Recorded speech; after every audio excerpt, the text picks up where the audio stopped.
Hello, welcome back to my orchid life, and this video is going to be about the plants that I did not buy in September. I said in August I wasn't gonna buy any more plants, right?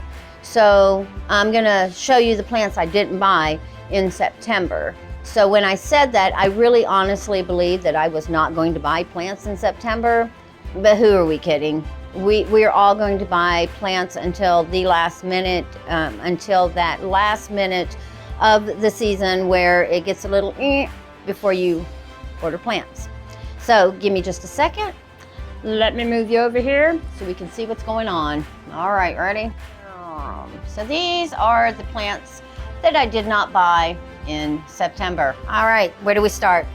So I'm going to start with my two species Tillumnia that I have no idea where they came from. Let me just move it a little bit this way. There we go. So this is the Hoxiana. So it's on this mount, and the fans are, well, they're just the fans. Nope, I thought I saw a new growth. Not much going on. They're still kind of acclimating to the home. And then we also have the Tillumnia variegata that is growing new fans in that one, and then this one. I'm not sure if there's a new fan growing in this one here. I don't see anything going on, but they're doing fine. I've had them since the 21st, so a little less than a week or so. And then these are my two Bellina that I got from Orchid Classics. I had ordered the Bellina and the Pulchara, and they were out of the Pulcharo, so they sent me a freebie, and I appreciated that. However, they sent me another Bellina, which is okay because now I can grow them in two different kind of settings. So this one grows under the grow light with the rest of the summer phals, but this one just grows on a wall that a pot that hangs on the wall, and the light that she gets is from one little grow light and the east-facing window. And look at the size of that leaf. That leaf has gotten rather larger since I've gotten her. If I have a picture of when I first got them, I will post that, or you can go and check out the video of when I did the unboxing. And there's a couple I want to save. So this one is just a store-bought Phalaenopsis, and those of you who have watched my channel a little bit know I'm not a real big fan of the white Phalaenopsis.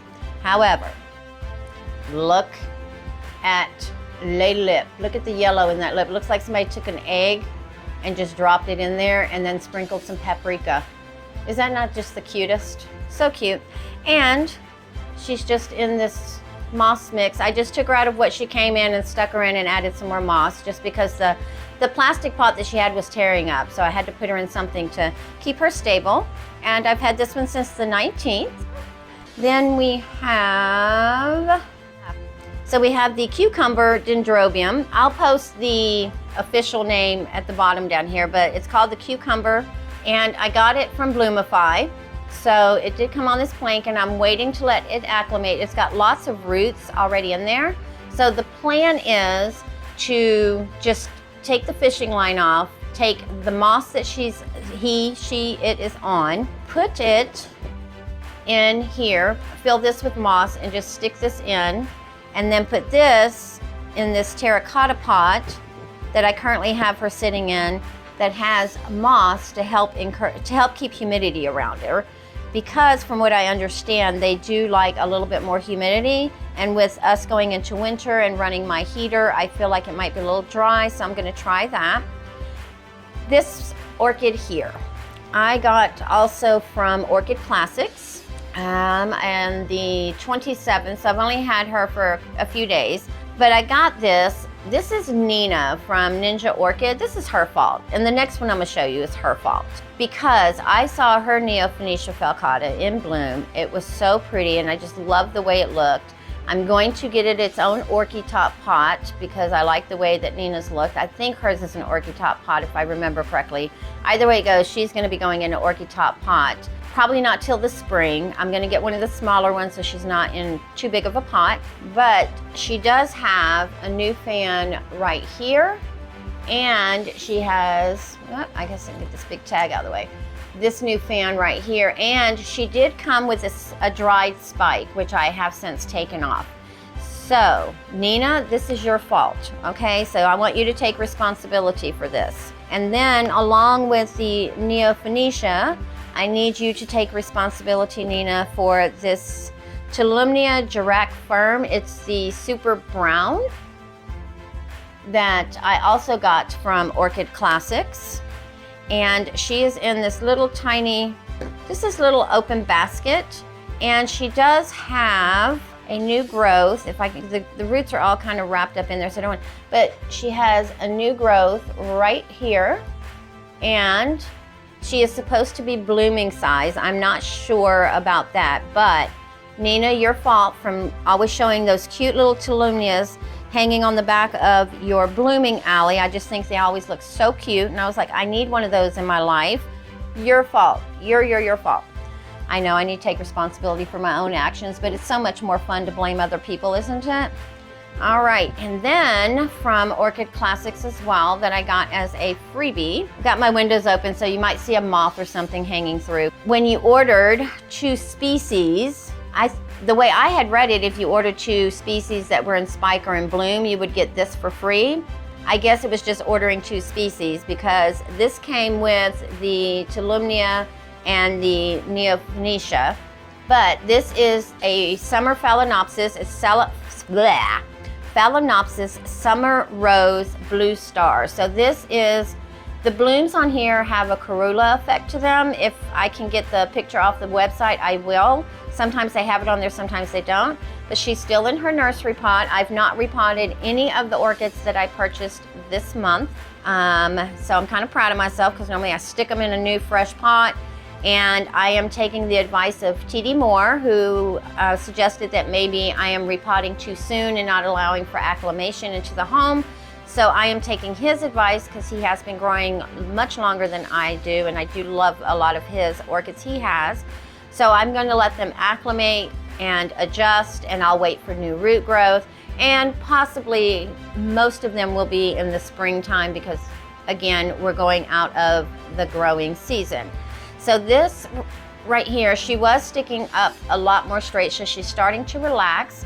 I've only had her for about 4 days now, so it's probably about this time next month her leaves will relax. And from what I've seen, she can get to be a pretty big girl, so we'll have to find a spot for her. Let's talk about the big room here. So this one is the Cattleya Horus Maxima that I purchased from Brookside Orchids. And the reason I got this one is, so I have the Potinera, Dick Smith's Paradise, and I have a child of theirs. I have one Cattleya that is the Potinera Dick Smith Paradise crossed with Horus Maxima.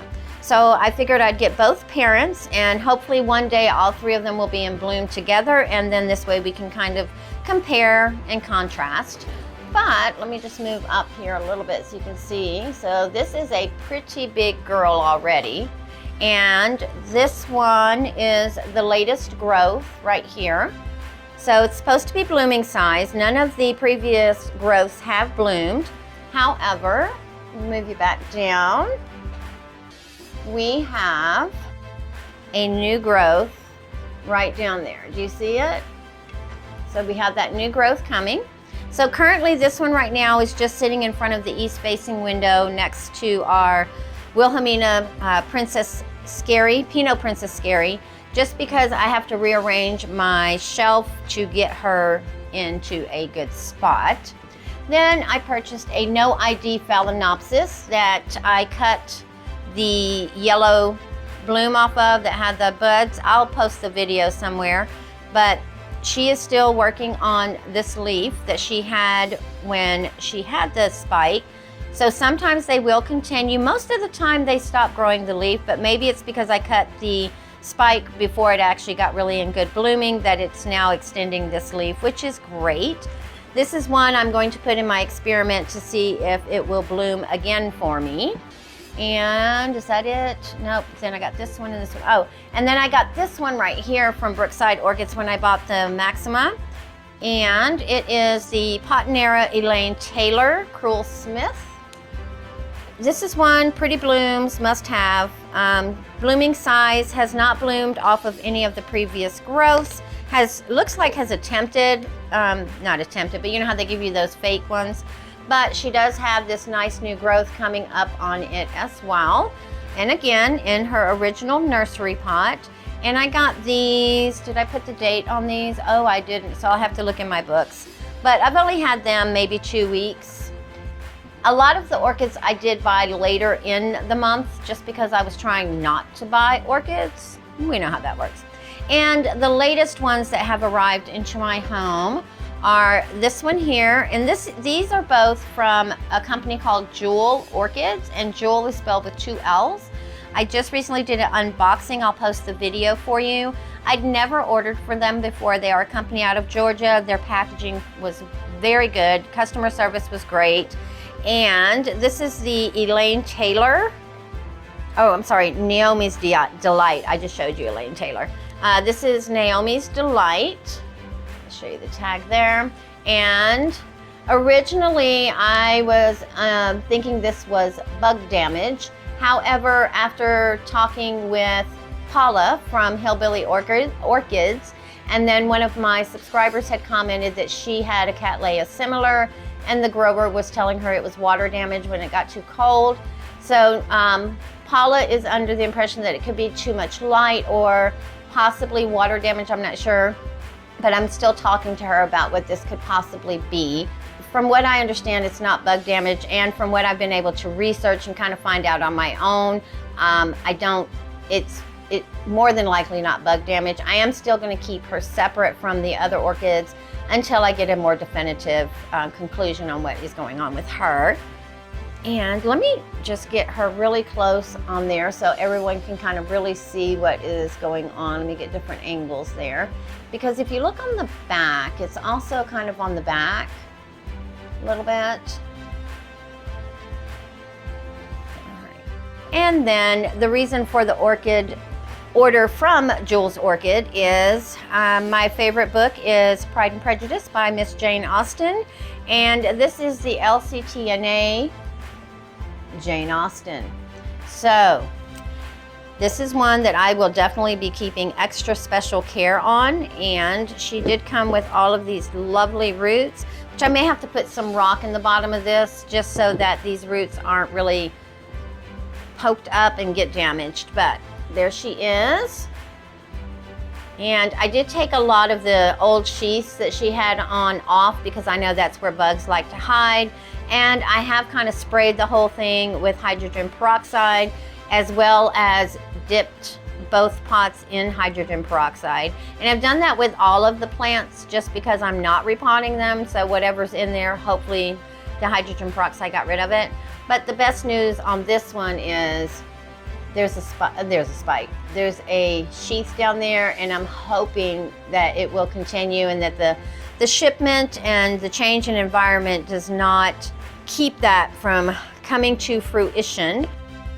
The blooms are pretty, but they're not the prettiest Cattleyas that I've seen. And both of the Cattleyas from Jewel's Orchids, these right here, are described as compact Cattleyas, so that's pretty good. Again, the blooms aren't that impressive. I literally bought this orchid for the name. This could have been one of the, like a bulbophyllum that like has the most horrible smell. I would have still gotten it, let it bloom, and just cut the bloom off if it stank. I got it for the name. How many of you buy orchids for the name? Not necessarily the bloom. I know most of the time we order things pretty blooms must have, but how many of you order just because of the name of an orchid?